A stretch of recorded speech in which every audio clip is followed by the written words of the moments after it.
Après avoir divorcé de son mari infidèle, Laura White s'est installée à Brooklyn pour prendre un nouveau départ et a récemment emménagé dans une nouvelle maison située dans un quartier moins connu. Un jour, elle est tombée par hasard sur une lettre de Betty Foster, à l'intérieur de laquelle se trouvait un étrange appel à l'aide. Laura était sur le point de partir au travail quand elle a découvert l'enveloppe sur son porche. Elle a trouvé cela étrange, car elle n'avait pas de parents vivants qui lui enverraient quelque chose. Elle a donc pris l'enveloppe pour voir ce que c'était et a remarqué qu'elle était adressée à une femme nommée Katy Preston, et non à elle. Elle pensait que le facteur s'était trompé en livrant la lettre chez elle et a décidé de s'en inquiéter plus tard, en la rangeant dans son sac à main. Alors qu'elle montait dans sa voiture, elle a croisé son propriétaire et voisin, Harry. « Alors, vous êtes bien installé ?» lui a-t-il demandé avec un grand sourire. « Oui, presque, Harry. Je voulais vous demander quelque chose, au fait. Allez-y. J'ai reçu une lettre pour une certaine Katy Preston ce matin. Savez-vous si quelqu'un portant ce nom vit dans cette région? Si est bizarre. Katy Preston est morte. C'était mon ancienne locataire.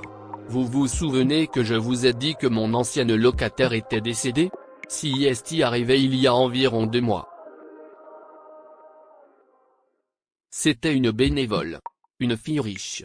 Qui faisait du bénévolat pour les personnes âgées. Je n'ai jamais vraiment compris pourquoi elle voulait aider les personnes âgées. Ses grands-parents étaient riches. Ils lui ont laissé une fortune après leur mort. Elle a été élevée dans un orphelinat, sans parents.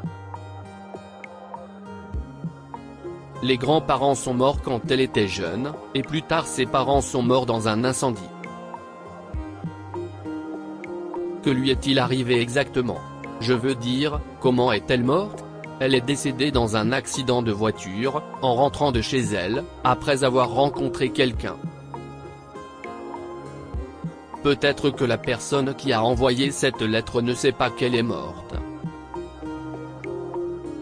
Et qui écrit des lettres de nos jours? S'est-il moqué? Jetez-les, elles sont inutiles. Ah bien, merci, Harry. Je vous verrai plus tard. Je dois aller travailler, a répondu Laura, puis elle est montée dans sa voiture et est partie.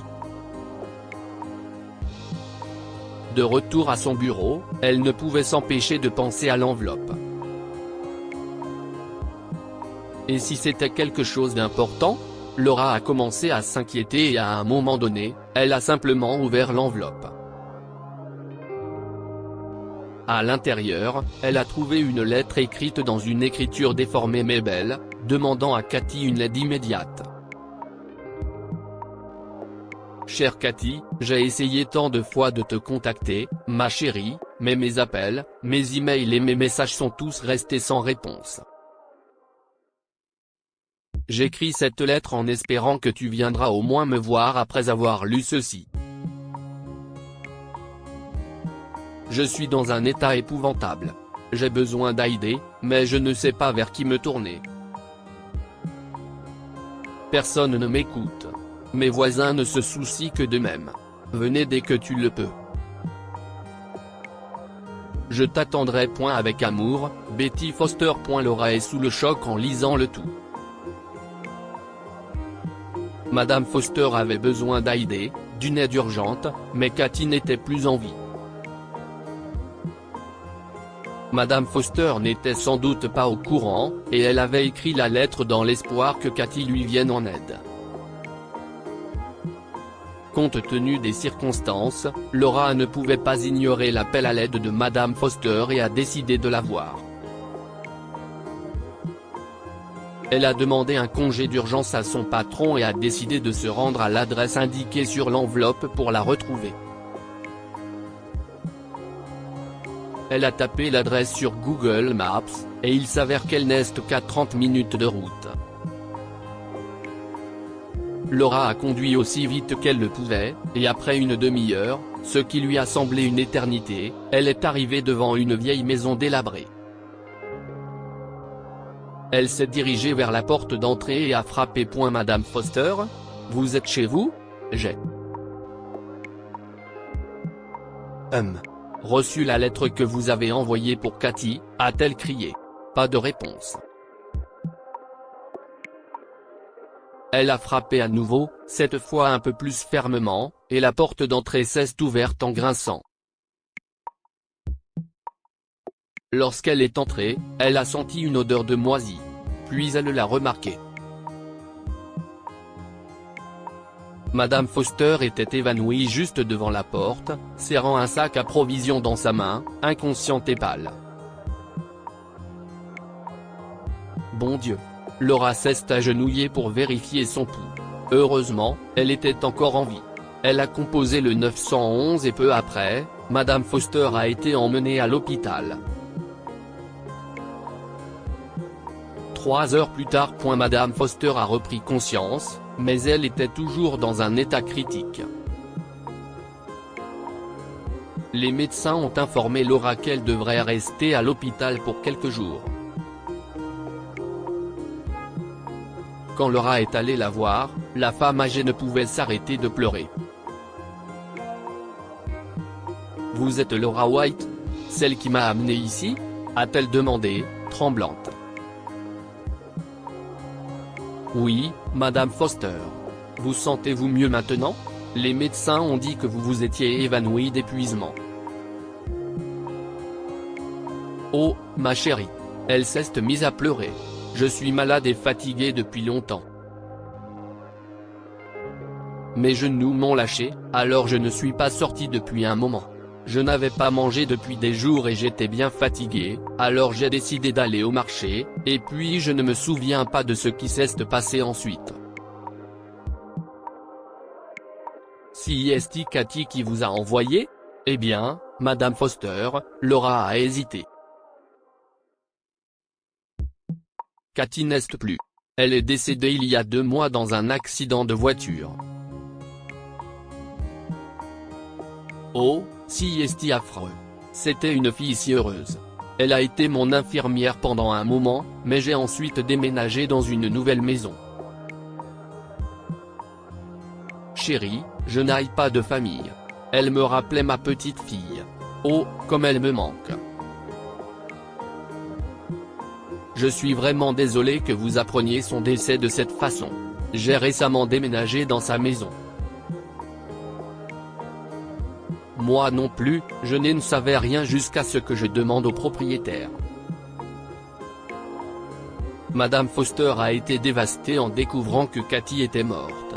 Laura l'a consolée et a commencé à lui rendre visite à l'hôpital tous les jours après le travail pour lui tenir compagnie. Petit à petit, Madame Foster a commencé à se rétablir, et alors qu'elle était sur le point de sortir de l'hôpital, Laura lui a fait une proposition. « Madame Foster, a-t-elle dit, je me demandais si vous aimeriez emménager avec moi. Je ne vous mets pas la pression, mais vous savez, après avoir divorcé de mon mari, je n'avais pas vraiment de personne que je pouvais appeler une famille. Donc j'étais juste point haut. » La dame âgée l'a serré dans ses bras. « Bien sûr, ma chérie, je le ferai. Merci de votre sollicitude. Merci beaucoup. » Madame Foster a vendu sa maison et a emménagé avec Laura. Plus tard, Laura s'est mariée avec un homme nommé Dylan Stewart. C'était un de ses collègues qui travaillait au service marketing. Il était très gentil et charmant, et Laura a eu le coup de foudre pour lui. 1 an plus tard, ils ont accueilli une petite fille, et Madame Foster est devenue sa grand-mère. Que pouvons-nous apprendre de cette histoire ? La plupart d'entre nous trouvent ce que nous cherchons. L'appel à l'aide de Madame Foster a finalement été entendu par quelqu'un qui pouvait l'aider.